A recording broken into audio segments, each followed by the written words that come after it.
Dennis Schroder might be the biggest loser of this year's offseason, and it's not even close.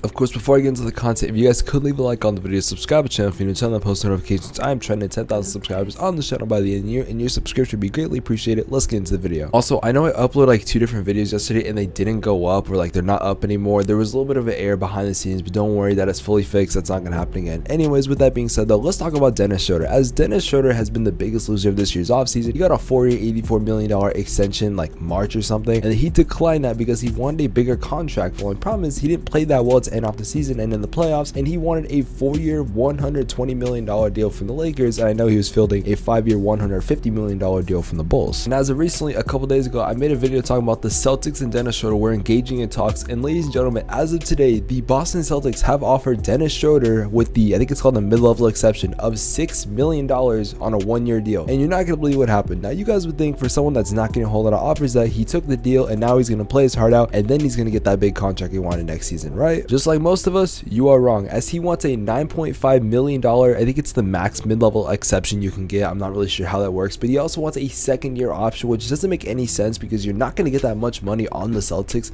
especially if you have another off year. And if you do want a big contract, I don't know why you would stay on the Celtics. They clearly can't offer you that big of a contract, either that or they just don't want to. And to be honest, if Dennis Schroder does not sign with the Boston Celtics on this small deal he's going to get, then I don't even know if he's going to be playing basketball next season. I don't think anyone really needs a point guard. The Boston Celtics just got rid of Kemba Walker, and Dennis Schroder would be a pretty good replacement. You obviously can't replace Kemba Walker like that, but he was a little old and he was starting to get a little injured, so I feel like Dennis Schroder would be a good replacement. Only problem is that Dennis Schroder might not even play for them. Now let's keep in mind a couple things. That last year Dennis Schroder got in like a big argument with the Lakers over the starting point guard position. As we know, he was the starting point guard last year, but like up until, because he got traded to the Lakers, he was like saying, oh, I would not play for them unless I was a starter. He was like demanding to become a starter, and there's a good chance of players like Marcus Smart on the Celtics that he might not even start, and he said that he wants a starting role guaranteed. If I'm being quite honest, I don't know any starters that are getting paid $6 million unless they got a really bad rookie contract, or they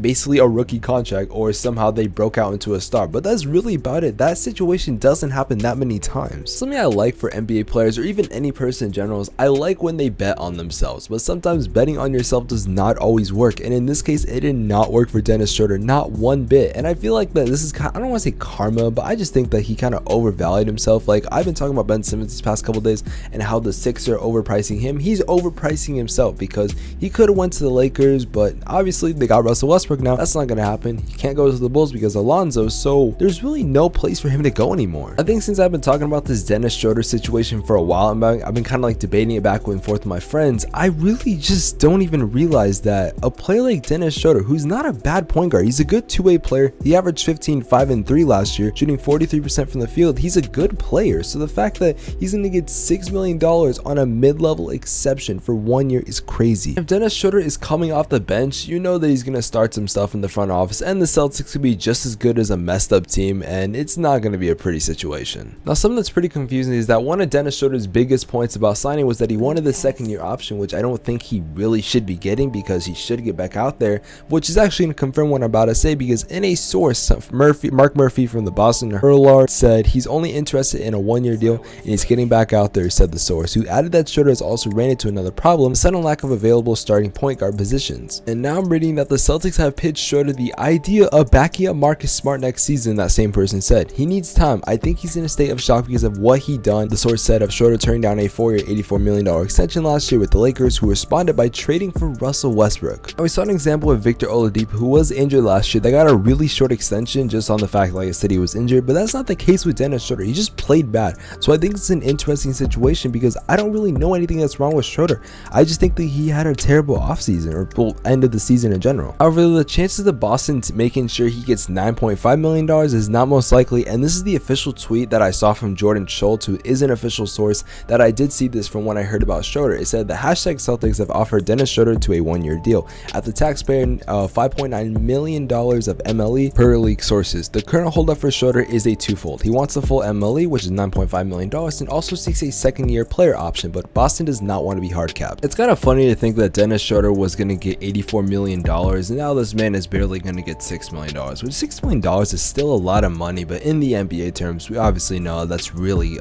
nothing for a contract, especially for a player of Dennis Schröder's caliber. It's sad, but at the same time, it is a life lesson that don't overprice yourself and don't try to do stuff that it was just dumb. It wasn't gonna work, and he had a terrible playoff. If he had a really good playoff run, that I could understand that, but he did not play well. In fact, he was one of the reasons why the Lakers did not do that well. However, I think we can all agree that every single Lakers fan is so happy this happened right now, because if this didn't happen, then we wouldn't be getting Russell Westbrook on the Lakers, Carmelo Anthony, and all those other players. So I mean, it's kind of a blessing in disguise for the Lakers, but for Dennis Schröder's case, yeah, he took the biggest L out of all of them. In my opinion, I really think it would be smart though to trade Marcus Smart right now, because I don't think he should be the starting point guard. I don't think it would be that smart in my opinion, but I don't get it.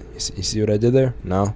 You can dislike the video if you want to after that. But anyways, with that being said though, if you guys did enjoy this video, make sure you guys do leave a like on the video, subscribe to the channel if you're new, turn on post notifications, tell me what you guys not only thought about my pun, but about the Dennis Schröder situation. I think it's not that good of a situation. I kind of do feel bad for Dennis Schröder, but at the same time, yeah, you got locked down by Chris Paul and Mikal Bridges and all my Phoenix Suns players. So like I said, you guys know the deal. Leave a like. I'll see you guys in the next video. Have an amazing day. Take care. Peace. Hey, Schröder, you know you can come to Phoenix on a little minimum, right? We can get you a little championship.